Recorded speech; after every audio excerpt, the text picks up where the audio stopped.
Hey, what's going on, everybody?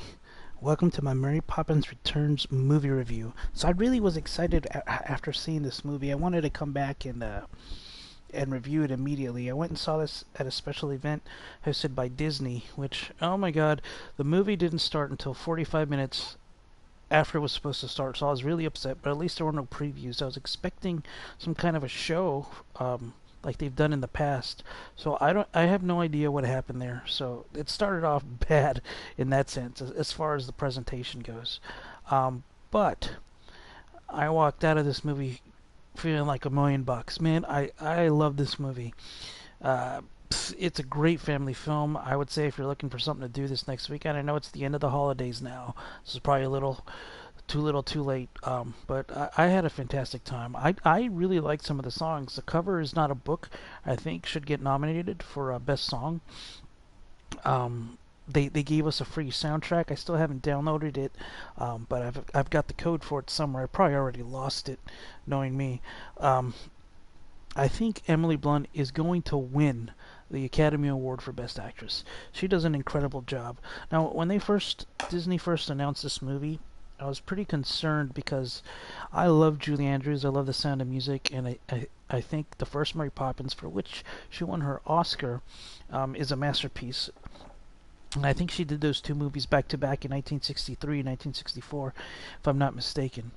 So it would be so fitting that the first person who went play Mary Poppins gets an Oscar, and the second one gets an Oscar. I think that's a nice tale for the Academy to tell, and they like telling stories. And it's like, oh my God, every actress who plays this character wins an Academy Award. But it would be well deserved because Emily Blunt is spectacular in this movie. She did not try to be Julie Andrews, which was good. In some of her interviews, she said that once she got cast, she did not go back and watch the movie. Instead, she delved into the books and she put her own spin on it. She can't sing like Julie Andrews, but she does a good job singing. Lin-Manuel Miranda, I think, will also get nominated for Best Supporting Actor. I don't know if you want to call him. Is he a co-lead? I think he's a supporting actor. This movie was directed by Rob Marshall. I think he should get nominated for Best Director. Um, if I had to describe this movie in one word, it would be delightful.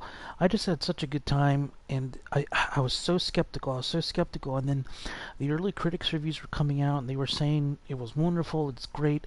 There is, I don't think it's going to get nominated for Best Picture. And there was one scene in there with Meryl Streep that I think the only reason they refused to cut it out was because it's Meryl Streep.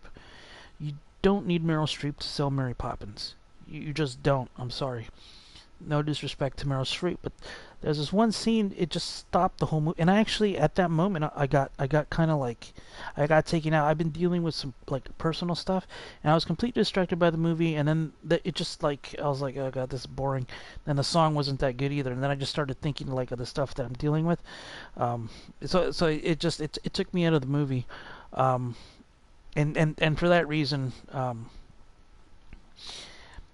I had to ding it a couple points. Just that scene, I was like, what? And it does beat for beat follow the skeleton of the first one, right? Whereas in the first one they jump into a sidewalk kind of painting thing, chalk thing. This one they jump into a pot. And there's one where they laugh and they go up to the ceiling in the first one, and this one they flip upside down. So it's very similar. You know, there's a chimney sweep one, and this one it's a lamplighter song.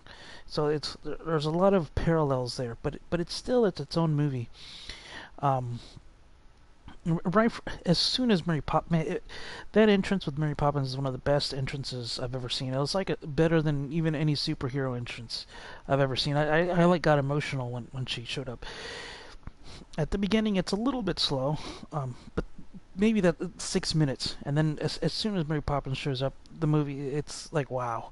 They go really quickly into a dance number, and it just the only time the movie slows down is in that one scene somewhere in the middle that did not need to be in the movie because they go there to fix an object, but then they never go back and get the object. So there was no point in that scene that just ends up being a loose end. I guess Mary Poppins has a sister or an aunt, whatever you want to say it.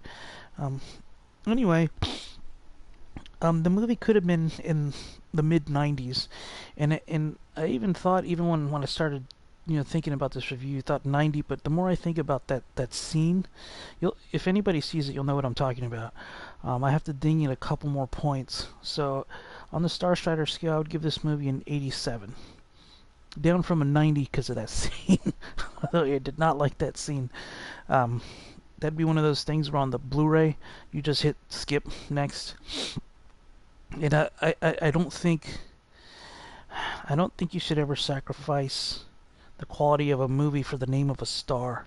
Like that girl from the Hunger Games, they completely cut her out of Batman vs Superman, and that's probably a good idea because the movie is way too long and boring. Um, Anyways, yeah, I gave it an 87. I'd say go check this out with the family. Um, I know holidays are over, but maybe this next weekend, looking for something to do.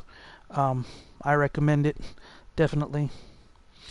Anyways, let me know what you guys think. Did you watch it? Did you like it? Did you hate it? Like and subscribe, and I will see you guys later. Okay, bye. Commander out.